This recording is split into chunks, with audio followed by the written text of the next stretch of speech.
Bonjour à tous, bienvenue sur Moss Musculaire, j'espère que vous allez bien. Comme d'habitude, avant de commencer la vidéo, pensez à vous abonner à la chaîne, à mettre un petit like sur la vidéo pour me soutenir et mettre un petit commentaire pour le référencement. Et on est vraiment très gâtés en ce moment, on a une vidéo par jour qui sort. Il y a des physique updates qui sortent aussi tous les jours. Et d'ailleurs, on commence avec Michael Daboul. On n'a pas beaucoup parlé de lui en allant vers cet Olympia, même durant cette saison. Il avait été à l'Arnold Classic en Angleterre ainsi qu'aux US et il n'avait pas vraiment eu le meilleur de ses physiques.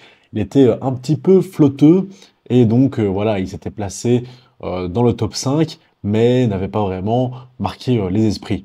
Il a arrêté de travailler avec Patrick Tuor, je ne sais pas avec quel préparateur il travaille pour le moment, mais en tout cas, on peut dire qu'il est hyper massif et il a rattrapé ses jambes qui étaient concrètement la partie la plus difficile à développer sur son physique et son point faible. Alors, si je ne me trompe pas, il s'entraîne au Oxygen Gym. Je pense que c'est quelque chose aussi d'assez nouveau, il ne s'entraînait pas là-bas avant. En tout cas, avec le physique qu'il a maintenant, je ne sais pas à quel point il sera au poids à la compétition Olympia cette année, mais je suis quasiment sûr qu'il va arriver à sécuriser sa place dans le top 6, voire peut-être même monter dans ce top. Voilà, il pourrait peut-être battre Breon ou Urs Kaczynski. Ce n'est pas impossible. Michael Daboul est quand même un bodybuilder avec un physique assez atypique, très agréable à regarder. Il est très puissant sur quelques poses. Donc voilà, quand même à surveiller. Beaucoup de gens le voient directement dans le top 6 sans vraiment le voir comme une potentielle menace pour les mecs dans le top 5, mais je ne serais pas étonné qu'il arrive à monter de une ou deux places. Ensuite, on passe sur Théo Le Guerrier, qui est très très sec. Alors, il est très sec pour quelqu'un qui est à un mois de Olympia, mais il ne faut pas oublier qu'il va faire la compétition à Metz juste avant Olympia, à la fin de ce mois-ci. Il sera donc sur scène pour se qualifier pour l'Olympia de 2025, donné que cette compétition qualifie pour l'an prochain. Et donc, c'est normal qu'il soit déjà prêt en avance. Ça lui fera un petit show pour se chauffer un petit peu avant Olympia, voir un peu comment la condition est actuellement et peut-être rattraper certaines choses quelques semaines avant l'Olympia. En tout cas, au niveau de la condition, jusqu'à présent, il est dans une de ses meilleures conditions. Il a eu un an de off-season pour gagner en maturité. Et alors là, ici, bon bah voilà, c'est le cas. Niveau maturité, il a bien évolué. Niveau conditions, il est vraiment au top. Comme j'ai dit, on verra ça le 27 septembre sur la scène. Ça sera vraiment très intéressant de voir juste avant Olympia, voir un petit peu le package qu'il compte amener cette année et voir si oui, il pourrait ou pas entrer dans le top 10 à cet Olympia ici. Ensuite, on enchaîne avec Ramon Dino qui retrouve son niveau de dos. J'avais trouvé qu'à l'anneau classique, niveau du dos, justement, il s'était un petit peu délaissé et avait perdu un peu en volume quand tu le comparais avec l'Olympia, justement, de 2024. Et là, on dirait que son dos est de nouveau là. On dirait un peu un Phil Heath, mais en plus grand, un Phil Heath de 1m80.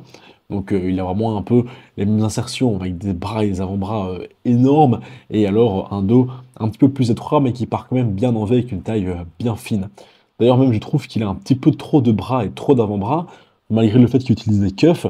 Peut-être qu'il fait peut-être aussi un petit peu trop de mouvements de tirage et pas assez de mouvements de pullover. Après, bon, voilà, je ne suis pas son coach, je ne sais pas exactement vous dire tout ce qu'il fait dans ses entraînements, mais un tel développement des bras et avant-bras, ça casse un petit peu la ligne, je trouve, et ça l'empêche vraiment d'avoir un dos plus dominant. En tout cas, voilà, pour le moment, il s'entraîne au Dragon Slayer, il est déjà aux États-Unis.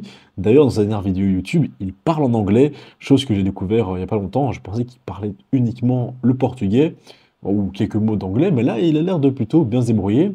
Je pense que Ramon, ici, va se battre pour la deuxième ou la troisième place face à Wesley Vissers. À mon avis, on aura un très très beau first call-out avec au milieu Chris, et alors des deux côtés, Ramon et Wesley qui se battront pour savoir qui sera deuxième ou troisième. En tout cas, je pense que Chris restera premier, et pour appuyer ce propos, voilà le dernier update de Chris Bumstead qui est juste magnifique. Il est rempli, il est super rond. Pour moi, je pense qu'il est clairement intouchable cette année. En plus, aucune blessure, apparemment, jusqu'à présent en tout cas, n'a l'air d'avoir montré le bout de son nez dans ses préparations.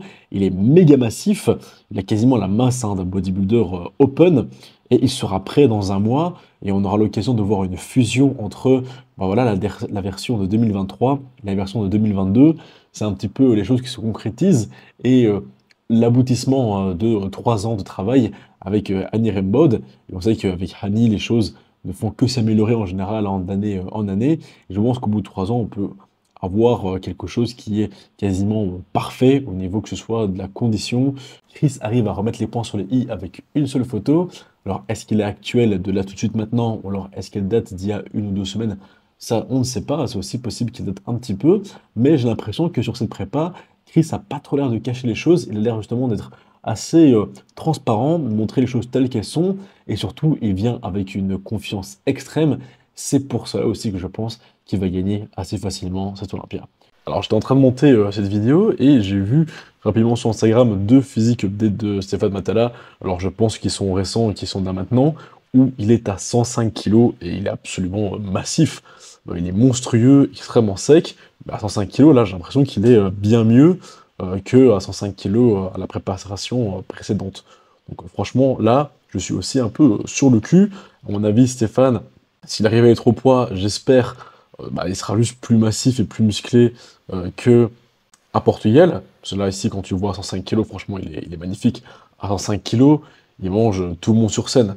Malheureusement, quand il est 5 kg en moins pour être au poids, il perd pas mal en rondeur, en volume, que ce soit dans les bras, dans les épaules. Mais là, s'il pouvait monter sur scène comme ça, ça serait game over. Bon, maintenant, il est toujours en train de parler de lui, en train de faire ah, imaginez si j'étais en open. Bon, il a choisi d'aller rester en classique, de pas aller en open. Bon, maintenant, il faut rester en classique. Il faut arrêter de nous parler de l'open. Il faut arrêter de nous donner envie de le voir monter justement à 110 kilos sur scène. Et il faut continuer à taffer pour rester à 100 kilos là.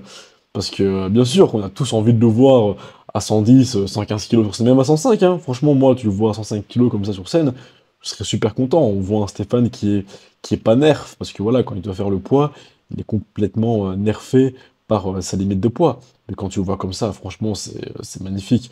Quand tu vois le triceps qui ressort comme ça, les deltos, ils sont bien striés, ils sont bien ronds. Même ses jambes, n'en parlons pas, elles sont monstrueusement massives. Il a des quads immenses qui rivalisent avec les meilleurs quads en classique. Donc voilà, franchement, j'espère que le physique qui nous montre là en ce moment, il va être retranscrit encore plus sur la scène, encore plus qu'à Portugal. Et voilà, bonne chance à lui. Au niveau de la sèche, comment il va faire pour se débarrasser des 5 derniers kilos? Je pense que ça va être très difficile. Bon, faut savoir aussi qu'à mon avis, il va faire une petite water cut, je pense, cette fois-ci, pour être au poids. En tout cas, voilà, c'est quand même cool de voir que Stéphane fait toujours des physique updates, est toujours dans sa prépa, et qui va quand même toujours faire Olympia. Je commence un petit peu à m'inquiéter, je vais pas vous mentir, hein, on voyait plus grand-chose de Stéphane. Donc voilà, c'est cool de voir quelque chose de lui là tout de suite. Et c'est cool de voir qu'il continue la prépa à fond et à 100%, et qu'il sera là pour représenter le bodybuilding francophone en classique cette année. Voilà, vidéo un petit peu courte, hein, il ne s'est pas vraiment passé grand-chose par rapport à hier. Mais bon, je voulais pas passer l'occasion de vous parler de ces différents sujets. Donc voilà, cette vidéo se termine. J'espère que vous aura plu. C'était Karim, Musculaire. À bientôt. Ciao.